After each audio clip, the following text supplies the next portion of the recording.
sobre un falocele a cargo de mi compañero Andrés Camilo Rojas, interno, y mi persona Carolina Rodríguez, estudiante de 10º semestre. Siguiente. Entonces tenemos que los defectos congénitos de la pared abdominal van a comprender un amplio espectro de deformidades que van desde las hernias umbilicales hasta faloceles gigantes y la eventración intestinal asociada con la gastrosquisis. Estas condiciones pueden variar ampliamente en la etiología, en la morbilidad asociada y el manejo.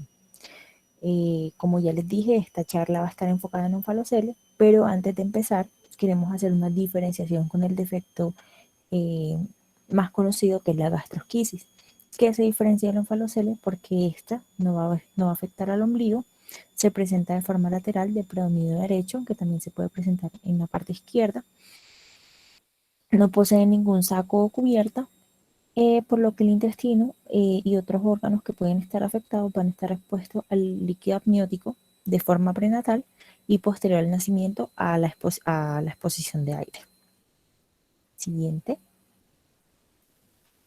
Entonces, se cree que la patogenia del onfalocele está relacionada con el desarrollo de la pared ventral del cuerpo, el apneus y el anillo umbilical, por lo que para comprender las teorías del desarrollo de la patología del onfalocele, que más adelante se la voy a mencionar, nos pareció útil revisar la embriología del desarrollo y cierre de la pared abdominal. Siguiente. Entonces tenemos que durante la segunda semana del desarrollo fetal, el embrión es un disco plano que consta de dos células, el epiblasto, que es la parte superior, y el hipoblasto, que es la parte que está coloreada en amarillo.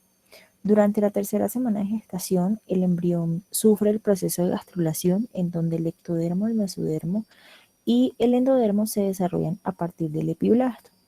En esta etapa temprana del desarrollo, la circunferencia del embrión plano va a representar el anillo umbilical. Durante la gastrulación, el embrión en desarrollo se posiciona de manera que el ectodermo se ubique dorsalmente y el mesodermo en el medio y el endodermo ubicado hacia ventral. Entonces, el ectodermo es continuo con el ectodermo amniótico, mientras que el endodermo es continuo con el endodermo del saco vitelino, colocando así entonces el disco embrionario entre la cavidad amniótica hacia dorsal y el saco vitelino hacia ventral. Siguiente. Entonces, a partir de aquí ocurren una serie de cambios en el mesodermo que se organiza en el mesodermo paraxial, el mesodermo intermedio y el lateral. Dale siguiente, por favor. Entonces, a partir del mesodermo de la placa lateral se van a dividir en las dos capas siguientes, que son la capa parietal y la capa visceral, que permanecen adyacentes al tubo intestinal. Durante la tercera semana aparecen pequeñas cavidades en el mesodermo de la placa lateral y estos espacios se van a unir para crear la cavidad intraembrionaria, que finalmente van a separar los espacios pericárdicos, pleurales y peritoneales. Entonces, la capa parietal del mesodermo lateral con el ectodermo suprayacente van a crecer ventralmente, van a formar los pliegues laterales del cuerpo que finalmente se van a fusionar hacia la línea media para cerrar la pared ventral del cuerpo. Y al mismo tiempo, la capa visceral del mesodermo lateral y el endodermo subyacente se van a mover hacia ventral y se van a fusionar para formar el tubo intestinal. Y el espacio entre el mesodermo parietal y visceral es la cavidad corporal primordial. Entonces, el vértice de estos cuatro pliegues corporales van a formar el anillo umbilical, que van a separar la pared corporal del amnios, y finalmente en la 10ª semana de gestación, el epitelio a ambos lados del embrión se fusionan en la línea media, dejando solamente los vasos umbilicales en la región del anillo umbilical, y este sirve como punto de transición entre la pared del cuerpo y el amnios. Entonces, actualmente no existe un consenso claro que explique los mecanismos embriológicos precisos que van a conducir a la patogenia del onfalocele, pero han habido muchos médicos y embriólogos que han intentado explicar esta malformación congénita como resultado del fracaso de la progresión del desarrollo embrionario normal, Sin embargo, las teorías que les voy a mencionar ahorita son las más aceptadas en la actualidad para la explicación de los defectos de la pared abdominal, como en este caso en un falocele. Siguiente. Entonces, la primera teoría es que el onfalocele se va a desarrollar como resultado de la detención del desarrollo de la cavidad corporal entre la octava y la duodécima semana de gestación, por lo que el intestino medio herniado no puede regresar hacia su parte embriológica normal. Siguiente. La segunda teoría es que la teoría de la displasia embrionaria, en el cual explica que los defectos del disco germinal temprano conducen a una serie de malformaciones que se ven con frecuencia eh, con la secuencia de las bandas amnióticas, lo que resulta en que esto va a estar asociado y pues va a afectar lo que es la región craneofacial, la pared corporal y las extremidades. Entonces, recordándoles, la pared corporal tiene que ver con la parte abdominal, que pues va a estar afectada. Siguiente. Una tercera hipótesis es que esta anomalía se va a desarrollar antes de la tercera semana de gestación, y esta describe que la proliferación del tejido conectivo embrionario en el tabique transverso van a conducir a una formación de la parte supraumbilical de la pared abdominal. Cuando hay una falla, pues se puede encontrar este defecto. Siguiente. La otra es que la disgenesia embrionaria va a ser debido a la malformación de las placodas ectodérmicas, debido a que éstas se encuentran ubicadas en el anillo umbilical y sirven como una zona de transición que deposita células mesoectodérmicas, y que esto va a contribuir al desarrollo de la pared ventral del cuerpo. Entonces, cuando hay una malformación resultante, esto conduce a un depósito anormal de las células mesodérmicas, que van a resultar en una pared del cuerpo ventral subdesarrollada y un anillo umbilical agrandado. Y siguiente.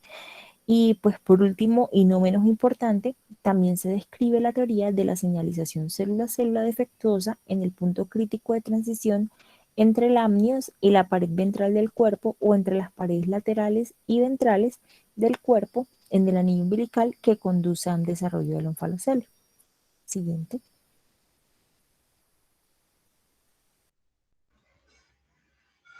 Bueno, listo. Cuando ya vamos a hablar entonces de qué es el onfalocele, este representa pues una alteración congénita de la pared abdominal del recién nacido, y pues es caracterizada por un defecto que es de tamaño variable a nivel umbilical, la cual se encuentra ocupada por un saco avascular y transparente que está localizado en la base del cordón umbilical.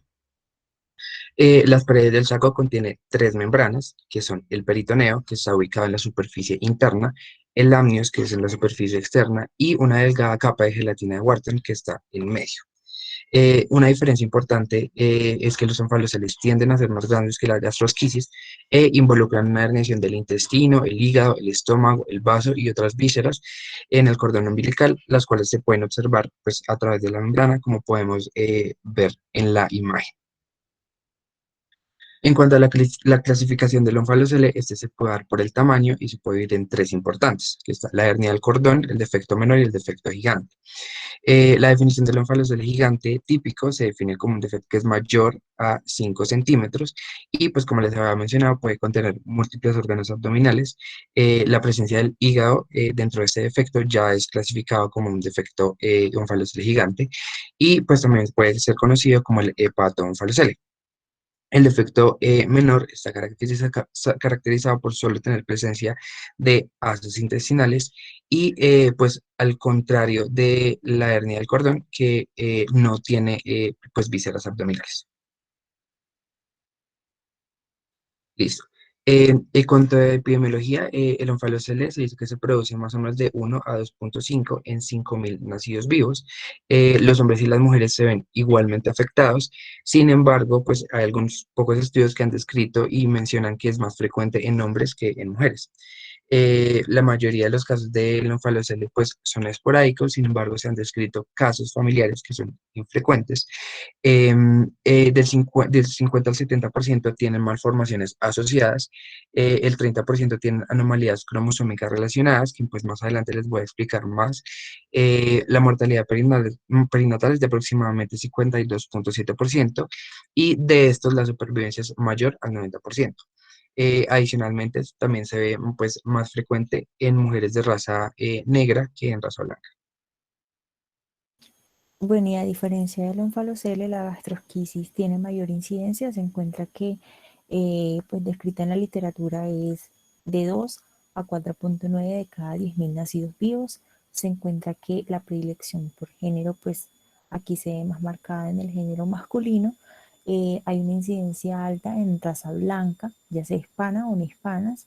Y en la literatura se describe que entre el 2006 y el 2012 hubo un aumento de la incidencia mayor al 30%.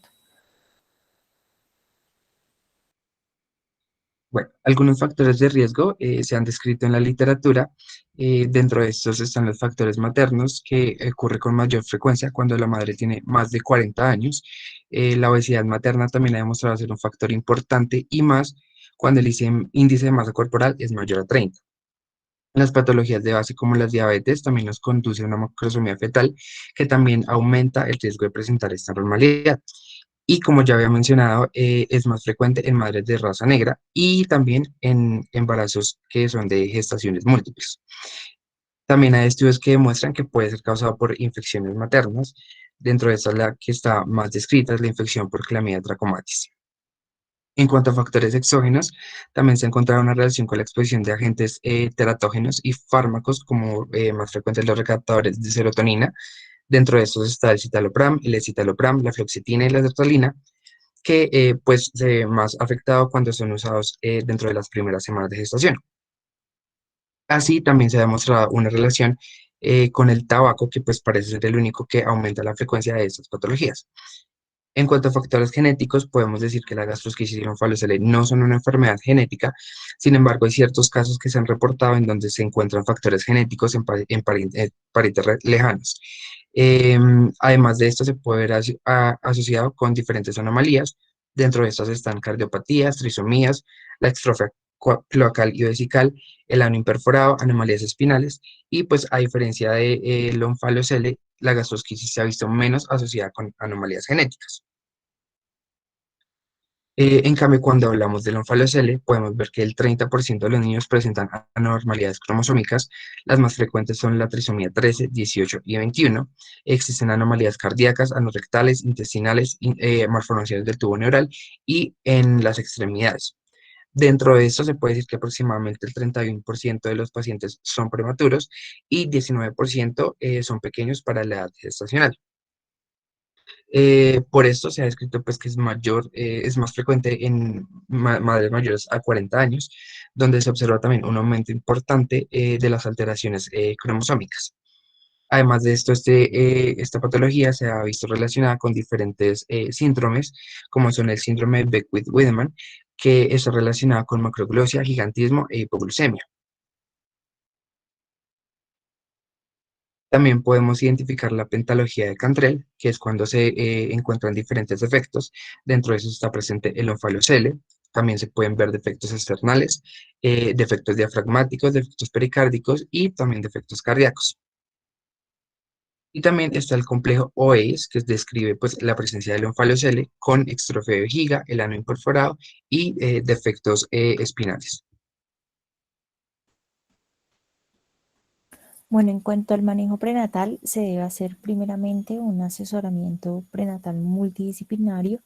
El cirujano pediátrico aquí juega un papel muy importante y fundamental, ya que es quien da las opciones para el cierre del defecto pues después del nacimiento, y por lo tanto el bebé o pues en conjunto deben ser tratados en un centro de alta complejidad, eh, pues porque tiene que tener eh, el asesoramiento como tal multidisciplinario. Entonces, por lo general, también en las discusiones de todo este manejo multidisciplinario se va a basar en la evaluación de los factores de riesgo que se sabe que pues, van a influir en el resultado, y dentro de estos factores de riesgo se incluye si el onfalocele está aislado o asociado a algunas malformaciones que van a alterar el pronóstico, el tamaño del defecto abdominal, la afectación del hígado, si existe una proporción de hernia hepática y la probabilidad de hipoplasia pulmonar grave asociada. Siguiente. Entonces, para el diagnóstico prenatal de los onfaloceles, generalmente se realiza mediante exámenes de detección por ecografía entre los finales del primer trimestre y mediados del segundo trimestre, con alta fiabilidad, ya que después del primer trimestre, el intestino que está fisiológicamente herniado en el cordón umbilical va a regresar a la cavidad abdominal. Entonces, dentro de los hallazgos ecográficos prenatales que se encuentran en el onfalocele, vamos a encontrar órganos abdominales herniados fuera de la cavidad abdominal, cubiertos por una membrana, y inserción anormal del cordón umbilical en la membrana y no en la pared abdominal. También se puede sospechar un diagnóstico prenatal de onfalocele cuando los niveles de alfa-fetoproteína sérica materna están aumentados o cuando existe una aneuploidía fetal. Sin embargo, el diagnóstico definitivo se realiza por la ecografía prenatal. El manejo prenatal del onfalocele va a incluir también las valoraciones de anomalías asociadas, ya que se pueden correlacionar con los defectos cromosómicos, como lo mencionó mi compañero, como la trisomía 13, 18 o 21, anomalías múltiples en el cual se van a incluir también aberraciones cromosómicas, y estas se pueden evaluar mediante un cariotipo. Debido a alto riesgo de la RCIU, también se va a realizar un control prenatal. En el control prenatal, el control de crecimiento fetal. La ecocardiografía fetal también está indicada por el alto riesgo de cardiopatías congénitas, y se recomiendan también otros exámenes específicos para valorar la hipoplasia pulmonar asociada y el tamaño relativo del defecto. Esto se hace mediante la medición de la relación del área transversal pulmón-tórax, que pues son útiles cuando el defecto se asocia a onfaloceles gigantes.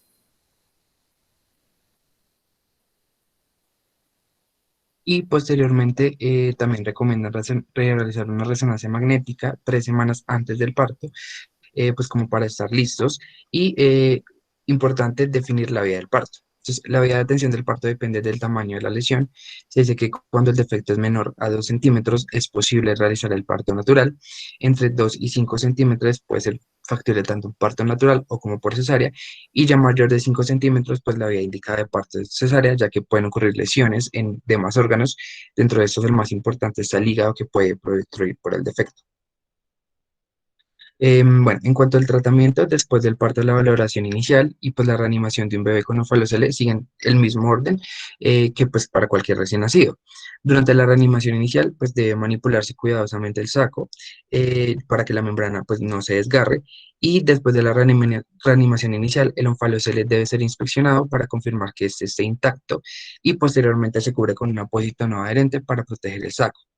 Es importante evaluar la condición cardiopulmonar, ya que pues, estos niños pueden tener hipoplasia pulmonar que requiera intubación inmediata, como lo había mencionado mi compañera.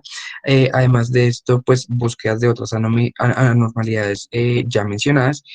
Principalmente están los defectos cardíacos, por lo que se debe auscultar al paciente, tomar la presión en las 4 extremidades, examinar los pulsos distales, y una vez estabilizado, pensar en realizar un ecocardiograma. Importante realizar una glicemia para descartar una hipoglicemia neonatal, para alertarnos acerca del síndrome de Beckwith-Wiedemann. Se debe iniciar la resucitación también con líquidos endovenosos. Los bebés con onfaloceles generalmente no tienen pérdidas tan significativas como los pacientes con gastrosquisis. Sin embargo, las pérdidas sí son mayores a las de un paciente que no tiene esta patología. El defecto se puede cubrir con gasas y solución salina. Y ya, además de esto, pues el uso de la sonda nasogástrica u orogástrica es importante. Esta debe ser insertada con succión o gravedad para ayudar a la descompresión de los intestinos. También hay métodos reconstructivos para el onfalocele y la gastrosquisis, pero pues estos están relacionados directamente con el tamaño y el defecto de la pared abdominal.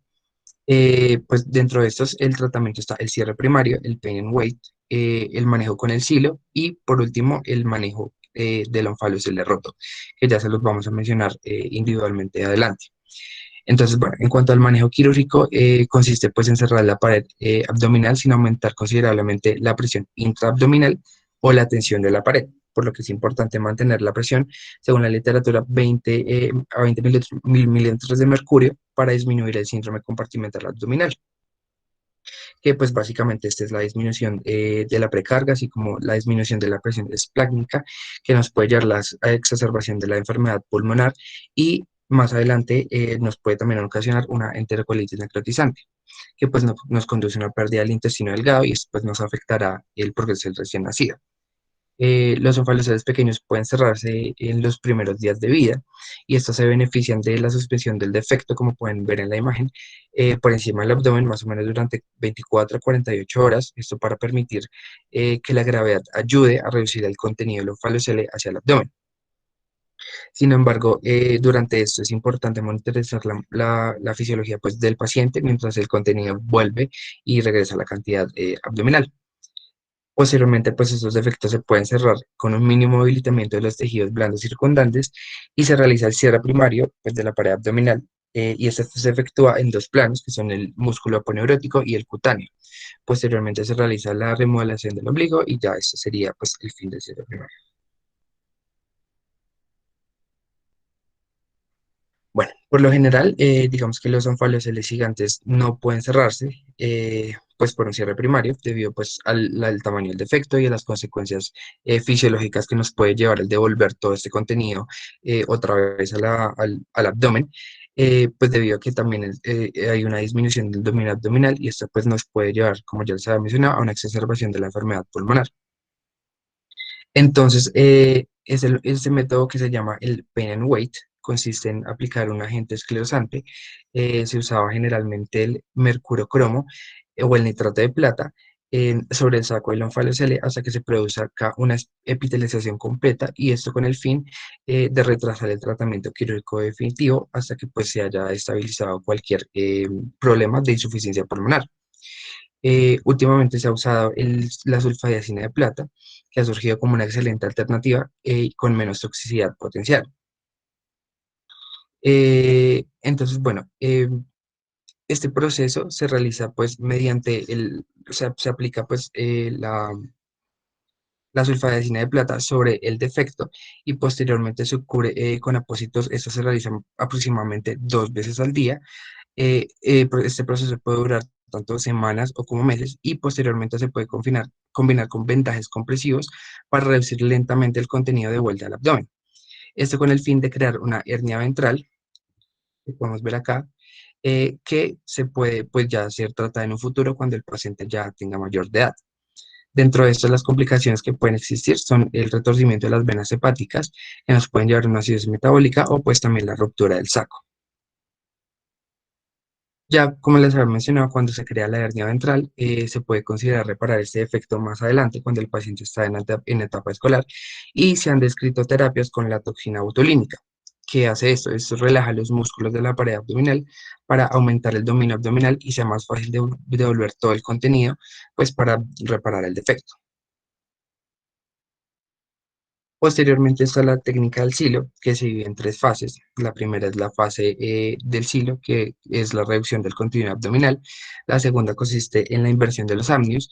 Y la tercera en la realizar el cierre como tal ya de la pared abdominal, que estos pues, más adelante los voy a explicar individualmente.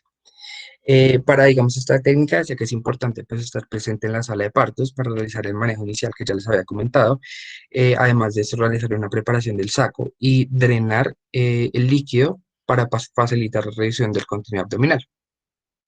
Posteriormente se realiza un procedimiento que es llamado prueba de reducción, que consiste en intubar al recién nacido y la relajación de los músculos abdominales para manipular el saco y reducir el contenido lo más posible.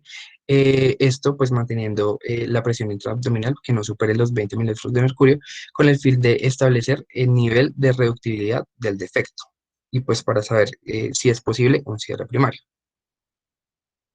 Ahí como pueden ver en las imágenes. Listo. Entonces, la fase uno consiste como pudieron ver, en la reducción del contenido abdominal hasta que éste esté ya en el plano abdominal. Para esto se usa un apósito que es el apósito de Duoderm, que rodea el saco y este ejerce una leve presión para reducir de manera progresiva el contenido abdominal. Apósito es importante porque aísla el saco, lo mantiene alejado de infecciones y al mismo tiempo ayuda a la epitelización del mismo y evita que se seque. En la literatura decía que era importante cambiar este material aproximadamente cada 3 a 4 días. Ya la segunda fase consiste en la inversión del amnios y la aproximación amniocutánea, que simula un cierre para posteriormente pasar a la fase 3, que ya es realizar el cierre primario y ya reconstruir la pared abdominal. Y en caso del ónfalo roto y la ruptura, se pueden tomar diferentes acciones. Dentro de esto se puede realizar un cierre primario si el defecto pues, es pequeño, mediano y lo permite. Y si esto no se logra, intentar reparar la membrana para cubrir de nuevo el defecto. La diferencia es que pues, el roto requiere una intervención inmediata, al igual que la gastrosquisis, pues por la exposición de las vísceras y el aumento de las pérdidas insensibles, por lo que adicionalmente es importante el inicio de antibióticos de amplio espectro. Entonces, ya para el manejo del onfalocele roto, pues se describen las técnicas de reducción visceral gradual, descrita en 1967 por Schuster, quien describió el uso de láminas protésicas cosidas en forma de silo, con fijación a los márgenes faciales como una técnica para lograr la reducción visceral gradual y el cierre primario retrasado. Entonces, desde ese entonces han evolucionado una serie de técnicas que utilizan el principio básico de reducción gradual de las vísceras herniadas para permitir la recuperación de toda la parte abdominal y que pues sea posible un eventual cierre.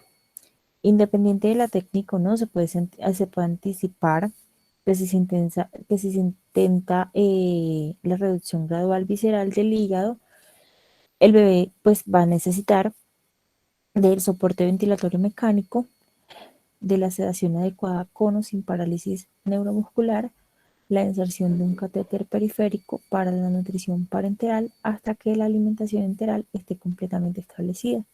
Siguiente. Entonces, la técnica de Schuster o pues silo es la técnica de reducción visceral gradual. Es una técnica estéril que va a ser utilizada para proteger las asas intestinales a través de una cubierta plástica estéril para evitar la pérdida de calor de las asas intestinales y así evitar bascular las asas, es decir, que estas no se van a mover o evitar que se muevan o se desplacen de un lado a otro o que se puedan llegar a girar de forma vertical para evitar el secuestro hemático o un choque neurogénico. Entonces, inicialmente, pues se pensaba si se debía conservar uno de amnios, pero pues en este caso que estamos hablando de un ónfalocele roto, pues se tiene el amnios roto, o sea, no está conservado. Entonces, para esto, dale siguiente, entonces, por favor. Entonces, para esto se utilizan las mallas o láminas de Silastic que primeramente pues se van a coser directamente a la piel en la unión amniocutánea o se puede levantar un colgajo de piel a pocos milímetros por debajo de la unión amniocutánea, exponiéndole el margen facial y la lámina se puede suturar con cuidado directamente a la fascia. Luego la lona pues se va a suturar con el colgajo hasta cerrar todo el contenido y permitir así entonces que las vísceras se van a reducir gradualmente mediante la compresión diaria del silo hasta que se logra un cierre tardío. En el momento del cierre, todo esto se va a invertir hacia el abdomen, lo que particularmente pues conlleva a que se requiera una malla para reparar toda esta fase y reparar todo el defecto. Siguiente. Entonces, en cuanto a los cuidados posteriores del recién nacido, se deben realizar en UCI neonatal, colocar primeramente el bebé pues, en una incubadora para mantener la temperatura y a la vez evitar infecciones. Se le suministra oxígeno y en ocasiones necesitan ventilación mecánica, se le administran líquidos intravenosos, antibióticos y analgesia, y se va a introducir una sonda nasogástrica para mantener el estómago vacío de cualquier secreción gástrica, y la alimentación a través de la sonda nasogástrica va a empezar cuando el niño pues se le ve que inicia actividad intestinal, pero pues esta debe ser lenta y progresiva. Siguiente.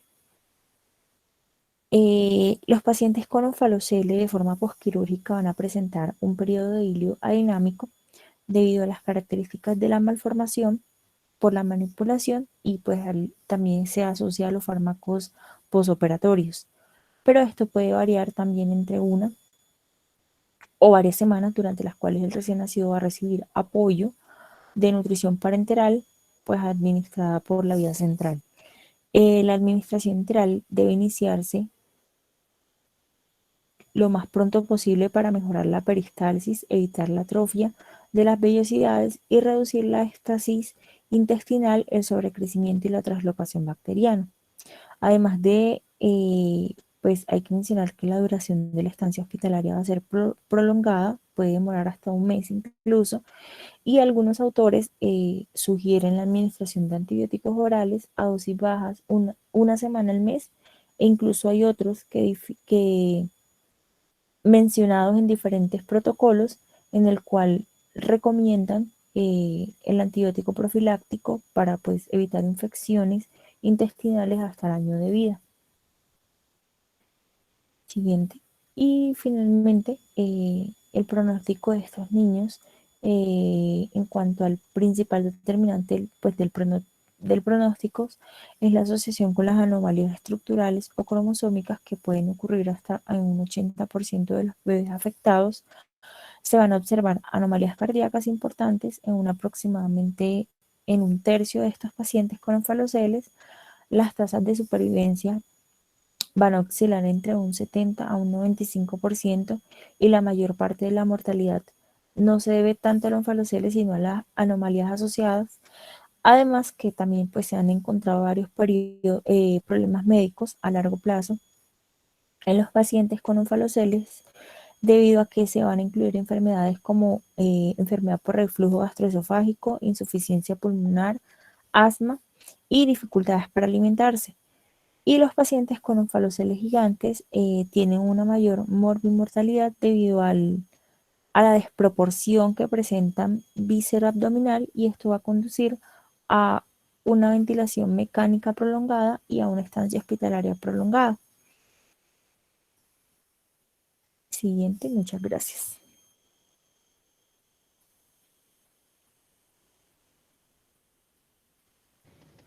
Hola, Bueno, buenas tardes. Ah, qué pena. tranquila, doctora, no solo le quería dar las gracias a Carolina y Andrés y comentarles que si tenían preguntas podían pues abrir sus micrófonos o ponerlas por el chat. Gracias. Buenas tardes, yo soy Juliana Mancera. Fui la tutora de la charla de Andrés y Carolina.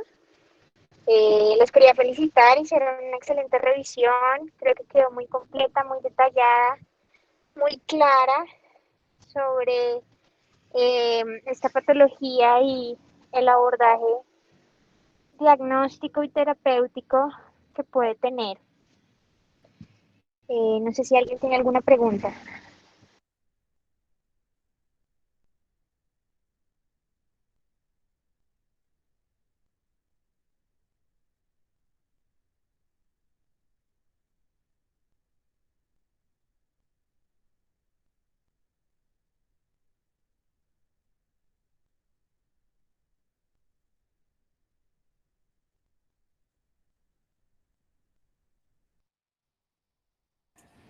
Pues parece que todo quedó pues súper claro, la charla también pues estuvo excelente. Muchísimas gracias doctora por su colaboración, muchísimas gracias a todos por su asistencia.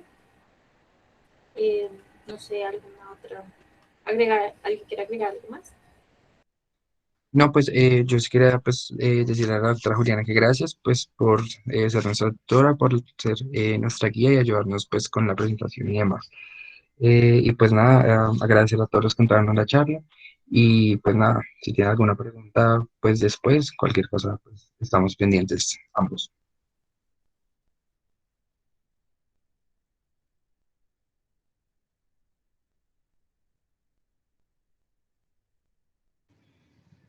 Bueno, muchas gracias a todos. Como dijo Andrés, si tienen alguna pregunta después en lo que les podamos ayudar, con mucho gusto. Feliz tarde. Gracias, doctora. Hasta luego a todos. Gracias, hasta luego.